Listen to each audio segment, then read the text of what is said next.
Hey guys, I'm Trina and it is time for my February reading wrap up. I'm so excited to share with you the books I read this month. If you remember my February TBR video, I named 5 books that I was planning to read this month and, well, I read 3 of them.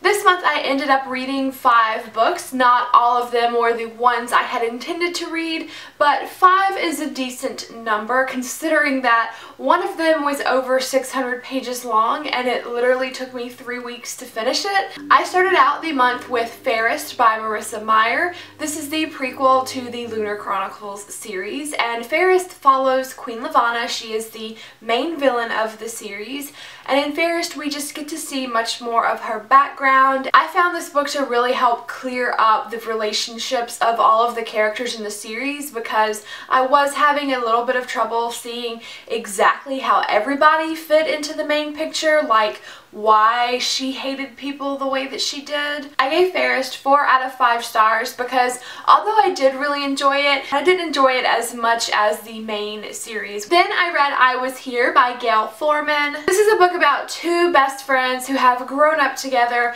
and as soon as one of them goes away for college, she ends up taking her own life. So the story follows the friend that was left behind who is dealing with losing her best friend and figuring out why it happened, because she had no idea that her best friend Meg was ever having suicidal thoughts. I have a review up for this book that talks about my thoughts a little bit more in depth, and I will say that as soon as I finished the book, I rated it 4 stars as an initial reaction because it was very fast-paced and gripping. However, I have since bumped my rating down to 3 stars. I really did not like the way that depression and mental illness were kind of just pushed aside, swept under the rug, and instead this book chooses to place blame on an actual villain, and it's a mystery to be solved, and I didn't like that. I felt like it invalidated depression. Then way back when, on February 5th, I picked up Outlander by Diana Gabaldon, and I got about halfway through and then I put it down. I found myself in a bit of a reading slump because that book was so long, so I ended up picking up a graphic novel called In Real Life by Cory Doctorow and Jen Wang. I'm having a lot of trouble summing up what this book is about because I felt like it just tackled way too many issues. So to me it came off as very preachy because it wasn't long enough to fully explore all of the themes that they were really going for. It would bring up a lot of important topics and then they would be dropped just to focus on the next topic. I ended up giving this one 2 stars because I just didn't enjoy it all that much. Then I still wasn't feeling like getting back into Outlander, so I picked up Two Truths and a Lie by Sarah Shepard. This is the 3rd book in her Lying Game series, and I read the first 2 books several years ago, and I put on my list of goals for 2015 that I do want to try and finish the series this year. And the premise of this series is that we follow 2 twin girls who were separated at birth, so they've never known each other,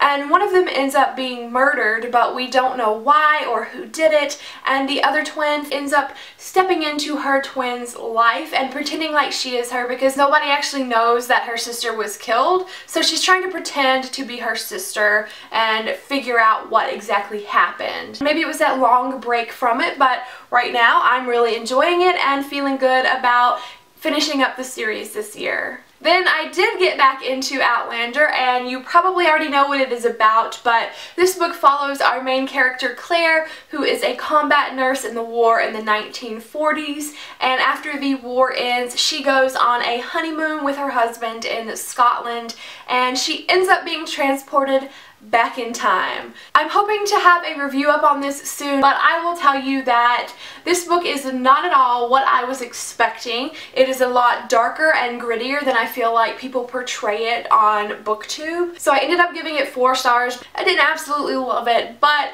I am very much looking forward to watching the show and continuing this series because it's definitely a fascinating story, world, and great characters. But I do want to tell you that of the 5 books I read in February, Outlander was my favorite read, so there's that going for it.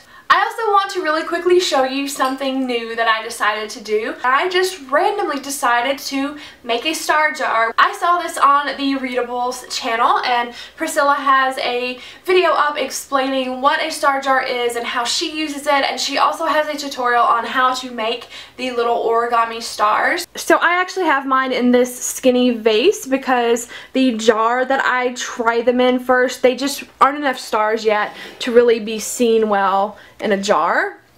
Let me show you the colors I am using. So what I am doing is folding an origami star for each book that I read this year, and each color represents a different rating. I've got the dark purple for 5 stars, light purple for 4 stars, mint green for 3 stars, and the royal blue for 2-star ratings. So you can see that my reading year so far this year has been mostly 4-star reads, which is pretty good. But I just thought that it would be pretty cool to, at the end of the year, be able to quickly glance at a jar like this and see which color is most there. So a quick overview of how my reading year went. So that is my star jar. I think it's really cute. So those are all the books I read in February. Let me know in the comments below what books you read this month and what your favorite read of the month was. I should have a March TBR video coming up soon, so I will see you in that one. Bye!